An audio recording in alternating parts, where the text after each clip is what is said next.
कि मेरे सामने अर्जुन आया है और मैं कृष्ण की भूमिका में हूं।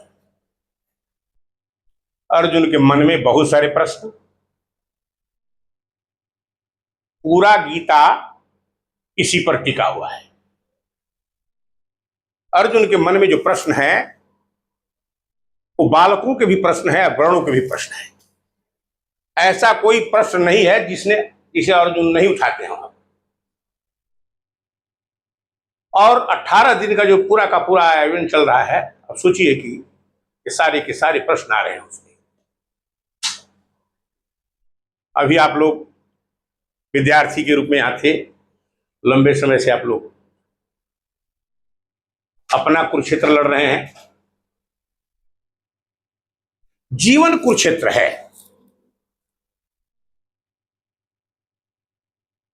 यह पूरा का पूरा हमारा जीवन है, यह हमारा पूरा का पूरा जीवन कुरुक्षेत्र है और हम सारे के सारे अर्जुन हैं।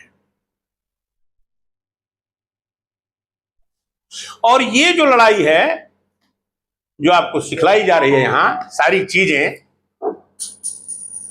ये इसलिए सिखलाई जा रही है कि हर जगह कृष्ण नहीं मिलेंगे आपको। तो जब कृष्ण नहीं मिलेंगे तो आपको कभी कृष्ण भी बनना है और आपको कृष्ण और अर्जुन दोनों की भूमिका में रहना है पूरी जिंदगी। तो एक ही व्यक्ति कृष्ण भी है और अर्जुन भी है, तो दो काम हो गए उसके पास, गुरु और शिष्य दोनों का। एक ही में ये द्वंद्व देखिए कि एक ही व्यक्ति गुरु भी है और शिष्य भी। तो आपको जीवन में अपना कुरुक्षेत्र अकेले लड़ना है और उसी के लिए ये समर में चलाया जा रहा है गर्मियों में, कि आप अपने जीवन का समर जो लड़े, हिंदी वाला समर, अंग्रेजी का समर नहीं, उसमें आप एक सक्षम व्यक्ति के रूप में अपने को तैयार करें। ये सारी कवायद इसी के लिए की जाती है।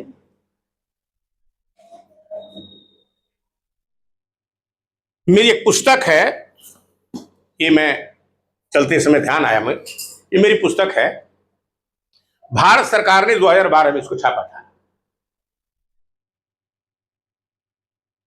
एक अध्यापक का सफरनामा, ये मेरी जीवनी है। मैं अपने जीवनी की कुछ बातें आप लोगों को बताऊंगा कि मेरे गुरु जो हम लोगों को पढ़ाते थे, गुरु हमारे कैसे गुरु होते थे और हमारा गांव कैसा था। 2-3 घटनाएं बताऊंगा आपको कि हमारे जो गुरु जी थे, तो गुरु जी जो भी होते थे उनके नाम के आगे हम पंडित जी लगाते थे।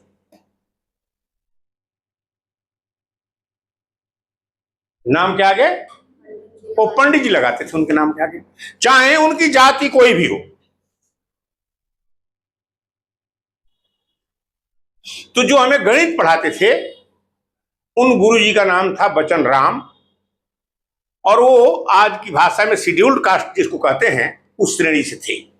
लेकिन हम सब बच्चे और सारे गांव वाले उसको बचन पंडित जी कहते थे। उनका संबोधन बचन पंडित जी के रूप में किया जाता था। इसके पीछे भी कारण था कि हमारा गांव स्वामी सहजानंद सरस्वती के द्वारा परिष्कृत किया गया था, शोधित किया गया था और हमारे मन से भाव हटा दिया गया था कि छोटा और बड़ा जाति के आधार पर नहीं होता, कर्म के आधार पर होता है। कोई व्यक्ति यदि छोटे कुल में पैदा हुआ है इसलिए वो छोटा ही रहेगा, ये भाव नहीं हमारे अंदर रहने दिया गया। और यही कारण था कि चाहे किसी भी शिक्षक की कोई भी जाति हो, वो गांव सबको पंडित जी के नाम से पुकारता था। अच्छा, वो हम लोगों को गणित पढ़ाते थे, तो गणित पढ़ाने की उनका तरीका क्या था? बचन पंडित जी का जो तरीका था पढ़ाने का, कि वो कहानियां सुनाते थे। जैसे रूपमती की कहानी सुना दिया या कोई पुरानी कहानी उठा दिए, रामायण से, महाभारत से, पुराण से, और वो सुनाते थे वो। और करते क्या थे कि गणित में तो बहुत कम बच्चों का इंटरेस्ट होता है, तो जो गणित का देखते थे कि अब कहानी क्लाइमेक्स पर पहुंची है, तो कहते थे कि देखो आगे जो है बरामदे में सीताराम पंडित जी घूम रहे हैं, और यदि वो सुन लिए कि मैं गणित की कक्षा में कहानी सुना रहा हूं तो वो डांटेंगे मुझे। तो ऐसा है। अब जमा का सवाल करते हैं।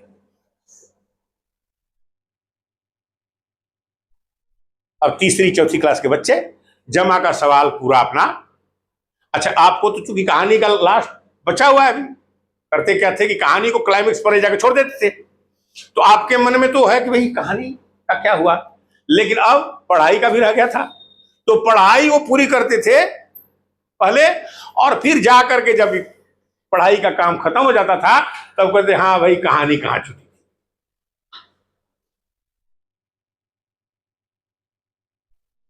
हमारे गांव के स्कूल की दीवार टूट गई थी। दूसरी घटना बता रहा हूं।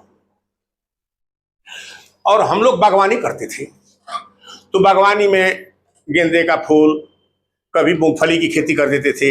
उससे जो पैदावार होता था उसको बेच करके कोई कमरा खड़ा कर दिया जाता था। इस तरह की कुछ सुविधाएं उसमें, उसी के आधार पर जो बच्चे खेती करते थे ना, उसी से आता था। काफी जमीन थी वहां, तो गाय भैंस जो है वो चर जाती थी। तो हुआ भाई कि दीवार कैसे खड़ी की जाए जिससे कि फसलें नष्ट नहीं हो। तो गांव का एक भट्ठा था जो अबैंडन था, वहां से भट्ठा का काम खत्म हो गया था, लेकिन टूटी हुई ईंटें वहां पर थी। तो भट्ठे के मालिक ने कहा कि ऐसा कि ये जो ईंटें है ना टूटी हुई, इसको आप ले जाकर के स्कूल की दीवार में लगा लो। आप अब बच्चों से ढुलवा करके, और जब यदि आप दीवार चिनवा देते हो इस सीटे से तो हमें कोई दिक्कत नहीं, मैं दान में दे रहा हूं। तो पूरे भट्टे में जो टूटी फूटी थी वो हमारे स्कूल को मिल गई। अब हम सुबह जब जाते थे तो पीरियड लगने के बाद, फर्स्ट पीरियड के बाद जो है सारे बच्चे, पहली से लेकर के और 7वीं तक का स्कूल था, सारे बच्चे ईंट लेने के लिए भट्ठे पर जाते थे। और वहां से 6ठी क्लास के 7वीं क्लास के बच्चे तो 10-10, 12-12 ईंट भी ले जाते थे। छोटे बच्चे भी, दूसरी तीसरी के बच्चे, वो भी 3-3, 4-4 ईंट लेकर के आते थे। और इस तरह से वो दीवार बनाई गई। आज भी अच्छा, हमारे गुरुजी पहले सुबह क्या कहते थे कि तुम लोग इतिहास में अमर हो जाओगे यदि बनाते हो, तो जब यहां से तुम बड़े होने के बाद आओगे और दीवार देखोगे तो तुम्हें याद आएगी कि तुमने ये दीवार बनाई। तो आज मुझे याद आता है जब मैं गांव जाता हूं और जो दीवार देखता हूं तो ये दीवार मैंने बनवाई है। तो इसी में एक घटना घटी कि एक बार गांव के जो मुखिया थे, सरपंच, वो आए शिकायत लगाने के लिए कि मेरे पोते से कल से ईंट नहीं ढुलवा सकते आप। मैं गांव का मुखिया, और सारे जो नीचे के और बिरादरी के जो लोग हैं, गरीब लोग हैं, उनके बच्चे ईंट ढो रहे हैं, मेरा बच्चा ईंट ढोएगा? तो आकर के उन्होंने, अब ये सवाल आया भेदभाव का कि एक ही स्कूल में कुछ बच्चे ढोए और कुछ बच्चे ना ढोए, किसी को छूट मिल जाए, ये तो उचित बात नहीं है। तो हमारे दूसरे जो गुरुजी थे थोड़े कड़क से थे, वो सीताराम द्विवेदी, तो डांटते बड़े बेरुखी से थे किसी को भी। सारे गांव को पता था, मुखिया सरपंच सबको। तो सरपंच साहब 6 फुट के लंबे चौड़े आए और सीताराम, कल से मेरे पोते ईंट नहीं ढोएंगे। तो जो गुरु जी थे उस समय को, गुरु क्या होते थे सुनो, अरे अपने बच्चे को किसी दूसरे स्कूल में ले जाओ। यदि आपके पोतों को ईंट नहीं ढोना तो स्कूल बदल लो, कल से तुम्हारे बच्चे यहां नहीं पढ़ेंगे, और नहीं तो इन्हीं बच्चों के साथ ईंट ढोएंगे। तो ये जो चीजें हैं, हम जब बड़े हुए तो जब संगठन में आए, संघ में जिसका दायित्व दे रहे थे, तो ये सारी चीजें संस्कार में हमारे पास थी पहले से, पूंजी के रूप में। तो धीरे धीरे धीरे धीरे इन चीजों को देखोगे कि आपके जीवन में जो अच्छे संस्कार आते हैं, कि बड़े छोटे में भेद नहीं करना चाहिए, कोई अमीर गरीब नहीं है। और दूसरी बात, एक बात और ध्यान रखना चाहिए, जो मैं अपने जीवन की एक घटना का बताऊंगा कि मेरे साथ एक लड़का था, विद्या नाम था उसका। तो विद्या हमारे घर आता था अपनी मां के साथ, और वो भी शेड्यूल्ड कास्ट का था, हमारी क्लास में पढ़ता था, वो पढ़ता था। तो एक दिन जब वो अपनी मां के साथ आया तो मेरी मां ने कहा कि बेटा, ये जो विद्या की मां है ना, विद्या और तू दोनों एक ही साथ पैदा हुई थी, एक ही साथ। विद्या और तुम्हारा दोनों का जन्म एक साथ हुआ था। और मेरी मां ने बड़ा भावुक होकर कहा कि मेरा दूध नहीं उतरा था तो विद्या की मां ने तुझे दूध पिलाया था एक हफ्ते।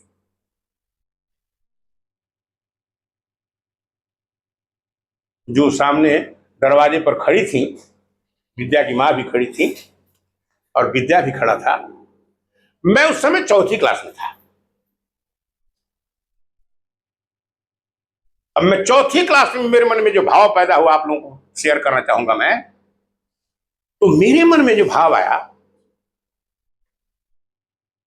कि जिस व्यक्ति ने, जिस स्त्री ने मुझे दूध पिलाया है, वो तो मेरे लिए मां तुल्य है, मां के समान है वो। और यदि वो मां के समान है तो विद्या तो मेरा भाई हुआ। तो मैं दूसरे दिन से क्या किया कि उसको अपने बोरी पर बैठाने लगा, विद्या को। अब ब्राह्मणों की बिरादरी, विद्या को मैं बोरी पर बिछाऊं तो इस पर उनका ये हुआ कि भाई ये तो छोटी जाति का बच्चा, उसको आप अपनी बोरी पर कैसे बिठाते हो।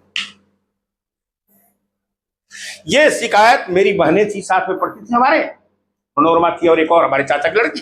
उन्होंने जाकर मेरी मां को शिकायत लगा दिया कि ये जो है अपनी बोरी पर विद्या को बैठाता है। तो मैं घर गया तो मेरी मां ने कहा कि तू विद्या को अपनी बोरी पर बैठाता।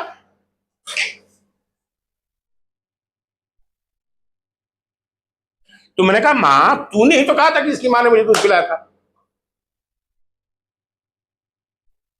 2-3 दिन पहले तूने ही मुझे बताया था कि इसकी मां ने तुम्हें दूध पिलाया था, जब मेरा दूध नहीं उतरा था, जब तू पैदा हुआ था। तो फिर तो मेरा भाई हुआ ना। मेरी मां हंसी, बड़े खानदान की थी वो। अरे बेटा, ऐसे थोड़े होता है, लेकिन जो तू कर रहा है ठीक है, जो तू कर रहा है बिल्कुल ठीक है। तो आज जो मैं आप लोगों को बातें बताने जा रहा हूं, ये बताने जा रहा हूं कि जीवन में किसी को भी जाति के आधार पर मूल्यांकन करना और आदर देना गलत है। किसी को भी धन संपत्ति के आधार पर आदर देना कि ये ज्यादा अमीर है इसलिए को आदर देना है, ये उचित नहीं है। हमें अपने संस्कारों में कुछ चीजें बदलाव लाना पड़ेगा। यदि हम कहीं भी रह रहे हैं तो हम एक बात का ध्यान रखना है कि अपने से बड़ों का आदर देना है, और उसमें जाति और धर्म का मामला ही नहीं है, जाति का मामला नहीं है। अपने से बड़ा कोई भी है, चाहे वो किसी भी बिरादरी का है, उम्र में मुझसे बड़ा है, तो आदरणीय है मेरे। बात समझ रहे हैं। और एक और घटना है जो इसमें कहानी के रूप में है। इसमें जो समाज में कुरीतियां हैं, भूत प्रेत और इस तरह की चीजें जो है, इस पर हमारे संस्कार कैसे बदले जाते हैं, इस पर एक कहानी है। तो हुआ क्या कि हम लोग स्कूल जा रहे थे, तो गांव से बाहर निकलने के बाद एक बरगद का पेड़ है, उसके नीचे एक लाल कपड़ा, सुई धागा, मूंग दाल और इलायची और लौंग रखा हुआ था सब, और 1 रुपया भी रखा हुआ था। तो सारे बच्चे वहां से कट करके निकल करके चले गए कि टोना टोटका किया हुआ है। तो सारे बच्चे वहां से, हम लोग भी वहीं से जाते थे, रास्ते में पड़ता था वो। तो जो टोना टोटका जहां हुआ है तो वहां तो कोई भी भागेगा भाई कि इसको लांग करके नहीं जाना है, तो टोना टोटका होगा तो हमारे ऊपर पड़ेगा ये। तो हम लोग चले गए 10 बजे तक। 10 बजे स्कूल लगता था। तो हम स्कूल में पहुंच गए। थोड़ी देर के बाद गांव वाले पंडित जी सीताराम द्विवेदी गए, उनके हाथ में लाल कपड़ा, सुई धागा और जो लौंग और इलायची दे उसको चबा रहे थे, अपना लौंग चबा रहे थे।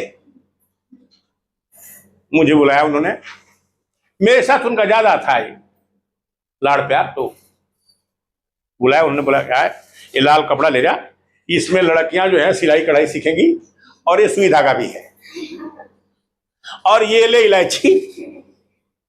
लौंग अपने खा रहे थे, इलायची मुझे दे दिया। मैं भी इलायची लेके चबाने लगा अपना। अब ये घटना मेरे घर जाकर के मेरी बहनों ने, जो मैंने आपको बताया, वो मेरे साथ ही पढ़ती थी मनोरमा वगैरह, इन्होंने जाकर एक घटना मेरी माँ को सुनाया कि आज ऐसे ऐसे घटना घटी। और टोना टोटका वाला जो था, वो पंडित जी जो है, सीताराम पंडित जी जो है, अपने भी लौंग खा रहे थे और इसको इलायची दे दिया और लाल कपड़ा दे दिया लड़कियों को सिलाई की सीखने के लिए, और स्कूल में, और 1 रुपया जो था उसको बॉयज फंड में जमा करने के लिए, 1 रुपया जो था उन्हें ले जाकर इसको बॉयज फंड में जमा करा देना, 1 रुपया। तो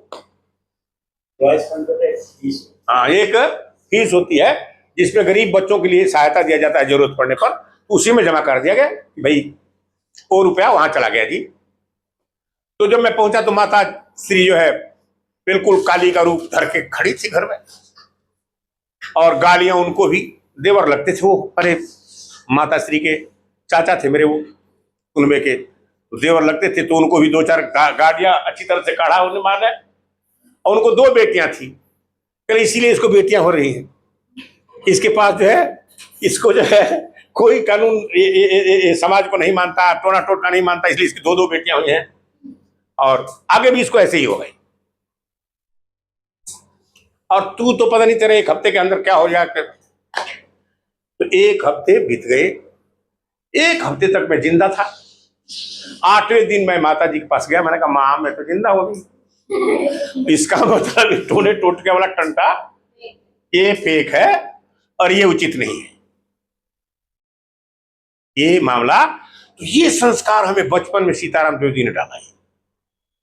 ये चीजें जीवन में संस्कार अच्छे होने चाहिए। मैं ये नहीं कह रही होती है नहीं होती है, लेकिन आपको इन चीजों को अपने मन में सोच वैज्ञानिक रखो, अपनी सोच वैज्ञानिक रखो, और उससे आप जीवन में आगे आपका विकास होगा। ये टोने टोटके और भूत प्रेत इस तरह की जो चीजें हैं ना, ये हमें दिग्भ्रमित करती हैं, और जीवन में हमें इन चीजों से दूर रहना चाहिए, इस पर विश्वास नहीं करना चाहिए।